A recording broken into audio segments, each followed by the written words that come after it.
La première fois que j'ai testé une box Formuleur sur la chaîne, c'était le modèle Z8.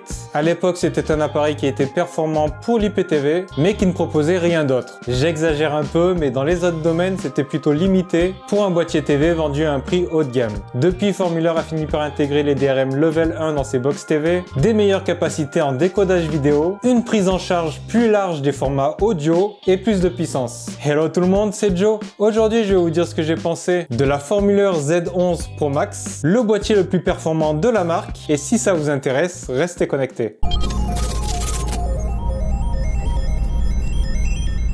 Dans le packaging, on va retrouver un câble HDMI, l'alimentation secteur, elle fait 12 volts, 1 ampère, 12 watts. Une protection silicone pour la télécommande, 2 piles AA, la télécommande de type IPTV, donc bien complète pour cette utilisation avec des chiffres, des raccourcis vers certaines fonctions pour l'application MyTV Online 3, mais aussi quelques touches qu'il est possible d'assigner à des fonctions ou des applications. Elle fonctionne très bien, il y a juste un petit problème de répartition du poids à cause des piles. C'est le modèle Bluetooth plus infrarouge. On a aussi un micro avec le contrôle vocal intégré. On a des guides utilisateurs et on a donc le boîtier Formuleur. Il adopte un design carré avec des dimensions de 105 par 105 par 21 mm.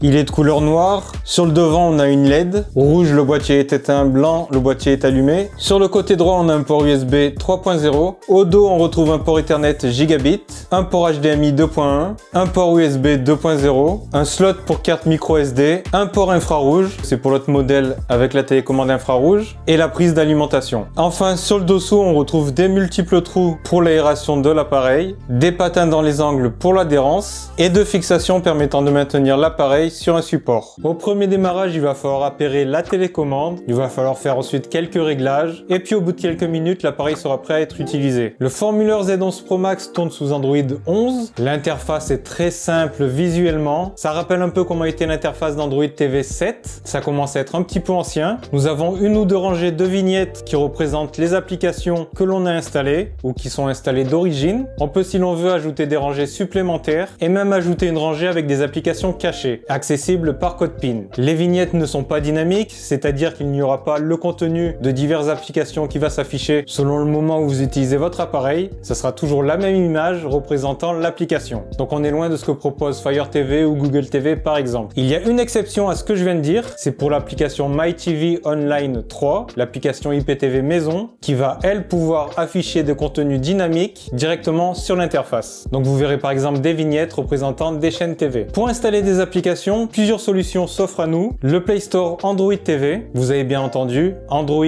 TV. On est sur un appareil Android, mais on a bien un Play Store Android TV. Je trouve ça plutôt pratique. C'est pas le premier appareil à proposer ça, et je pense que ça devrait être le cas plus souvent sur des box Android.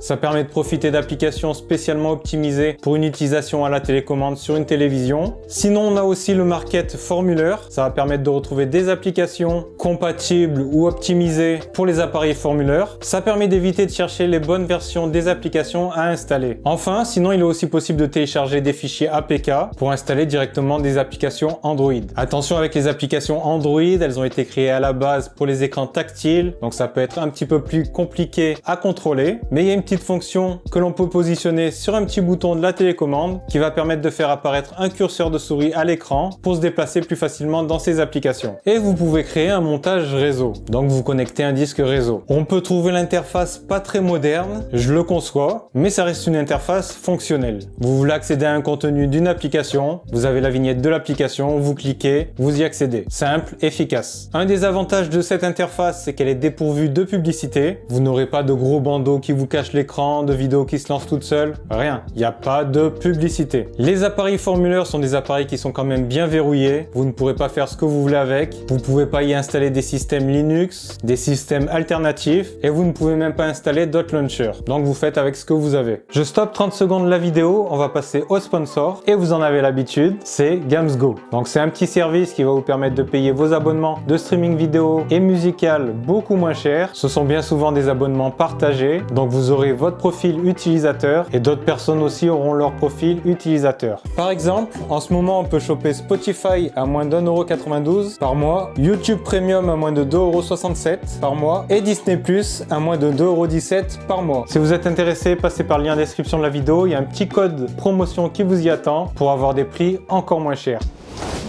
Le gros avantage des box de la marque et la raison pour laquelle les gens les achètent, c'est l'application de playlist IPTV maison. Elle s'appelle MyTV Online, c'est la version 3 dans le cas présent, diminutif MOL 3. C'est une des meilleures applications IPTV. Déjà c'était le cas pour la version 2 et la version 3 améliore encore tout cela et apporte des nouveautés bienvenues, dont certaines qui étaient attendues depuis longtemps. On peut dorénavant ajouter plusieurs playlists IPTV, ce n'était pas possible sur MOL 2, on peut maintenant le faire. En revanche, il y a une limitation, c'est que contrairement à d'autres applications IPTV telles que TVMat, on ne va pas pouvoir les trier et sélectionner celles que l'on veut utiliser. Mais a priori, cette possibilité devrait arriver prochainement, tout comme sur le nouveau formulaire Z Mini. Si ça vous intéresse d'en savoir plus sur ce nouvel appareil, j'ai écrit un petit article, n'hésitez pas à aller lire, ça va s'afficher en haut de l'écran. MyTV Online 3 était une application très réussie visuellement et très agréable à utiliser. L'application propose de très jolis dégradés de couleurs, un guide des programmes est présent, permettant de visualiser les programmes en cours, à venir ou passés, avec des résumés et l'accès au replay. Lorsqu'on en est sur le guide des programmes, ce qu'on appelle l'EPG, il suffit de se positionner sur un programme, d'appuyer sur le bouton vert de la télécommande pour ajouter le programme en question dans sa watchlist. Simple et pratique pour les gros consommateurs de télévision. L'ajustement automatique de la fréquence d'affichage à la cadence du contenu que l'on est en train de regarder est toujours présent. On peut cette fois-ci choisir de l'activer individuellement pour les VOD, pour les séries TV et pour les chaînes de TV. Donc l'un ou l'autre ou même 2 sur 3. On a aussi la possibilité d'utiliser des lecteurs externes. Si par exemple on veut regarder un film via une application plus performante en décodage, on va pouvoir le faire. On a toujours la fonction Time Shift, il va falloir utiliser un stockage externe. Ça va nous permettre d'avoir le contrôle du direct, mettre pause, lecture, revenir en arrière sur un programme qui est en direct. On peut personnaliser la couleur du thème, mais tel qu'il est de base, c'est déjà très réussi. On a une fonction d'épinglage pour épingler des groupes en haut de la liste. Ça permet d'éviter de les chercher parmi tous ces contenus. On a aussi une recherche universelle pour retrouver facilement et rapidement tous les contenus que l'on veut dans la playlist. On a un nouveau système de notification, la possibilité de sauvegarder et restaurer sa configuration, regarder 2 événements en même temps ou en regarder un et enregistrer l'autre. La partie VOD n'est pas en reste, on peut accéder rapidement à de nombreuses informations sur les vidéos et le mur de jaquette est vraiment très agréable visuellement. Formulaire a aussi développé une application pour smartphone, disponible gratuitement actuellement en version premium, donc c'est très complet. La Formulaire Z11 Pro Max est équipée d'un processeur Realtek RTD1319C. La partie CPU est supérieure à celle du Z10 Pro de génération précédente. En revanche, on est en dessous des machines avec SoC AM-Logic S905 X4. Si vous voulez voir tous les résultats au benchmark de cet appareil, allez voir mon classement des box TV, le lien est en description de la vidéo. La navigation dans l'interface est très fluide. Le processeur est bien aidé en ça par l'interface simple et pas surchargée. Les applications prennent un peu de temps pour démarrer la première fois, mais c'est normal. Et une fois ouvertes et en mémoire, elles redémarreront très rapidement la prochaine fois. Les sorties d'applications se font aussi sans accroc. On est loin tout de même de la puissance d'une Apple TV, d'une Chill TV ou d'une Hughes haut de gamme, mais ça fait le taf. Certaines applications un peu lourdes pourront occasionner quelques ralentissements. Par exemple, pour Kodi, il vaudra mieux utiliser un thème léger, d'autant plus si on a beaucoup de contenu et d'extensions. Mais hormis cela, pour de l'IPTV avec MOL 3, du streaming vidéo ou naviguer dans l'interface, la Z11 Pro Max sera plutôt fluide et agréable à utiliser. Comme j'ai dit en intro de la vidéo, depuis quelques années, Formulaire a intégré les DRM Level 1 dans ses appareils et ils ont bien fait. En revanche, il n'y a pas de certification Netflix, mais à ma connaissance, il n'y a aucune box Android avec certification Netflix, uniquement des box Android TV. Ça va donc nous permettre de visualiser les contenus de certaines applications de streaming vidéo populaires jusqu'en 4K. C'est le cas par exemple pour Disney+. Pour Prime Video, on sera limité au Full HD 1080p. Et pour Netflix, malheureusement, on n'a pas la certification, donc ça sera des définitions inférieures. Donc si vous avez un abonnement Netflix, c'est pas le bon appareil à acheter. Mais comme je dis souvent, sur les TV modernes, on a déjà toutes ces applications de streaming vidéo installées. La Z11 Pro Max décode les formats vidéo les plus populaires, dont le codec open source AV1. Il prend en charge les technologies HDR10, HDR10+, et HLG pour étendre la dynamique de l'image. Pas de Dolby Vision malheureusement, et c'est dommage, d'autant plus que même de nombreuses box TV de petites marques l'intègrent. J'ai pu lire sans souci tous mes fichiers 1080p et 4K avec fluidité grâce à l'auto-framerate, que ce soit depuis un disque dur ou en réseau. En revanche, les fichiers 8K ne passaient pas ou très mal. Concernant la partie audio, Formuleur a encore bien travaillé sur ce Z11 Pro Max comme sur la génération précédente. J'ai pu obtenir tous les formats audio cinéma populaires, Dolby Digital, Dolby Digital Plus, Dolby Digital Plus Atmos, True HD, Atmos sans perte, DTS, DTS HD et DTS:X, la totale. Et il n'y a pas tant d'appareils que ça qu'il propose. On peut aussi contrôler le volume et l'allumage extinction de sa télé et de son amplificateur audio via la télécommande en infrarouge, et c'est plutôt cool.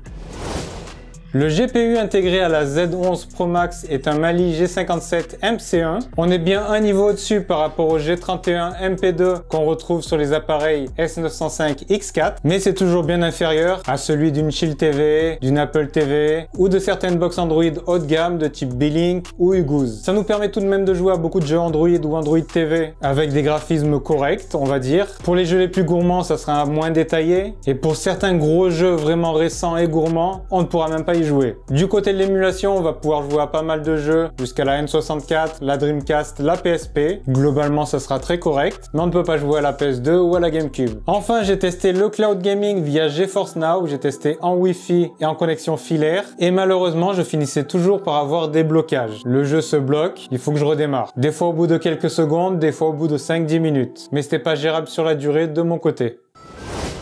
Concernant la connectivité, c'est excellent puisqu'on retrouve une connexion Ethernet gigabit, du Wi-Fi 6 qui permet entre autres d'avoir des débits plus rapides que le Wi-Fi 5, bien que dans mon cas j'étais limité au Wi-Fi 5 à cause de ma box Internet. Et enfin, nous avons du Bluetooth 5 pour connecter différents périphériques. L'appareil est vendu sous deux packs différents, le premier avec la télécommande infrarouge pour 155 € et le deuxième avec la télécommande Bluetooth plus infrarouge qui intègre aussi le contrôle vocal pour 165 €. Autant dire que pour 10 € de plus, il vaut mieux partir directement sur cette version.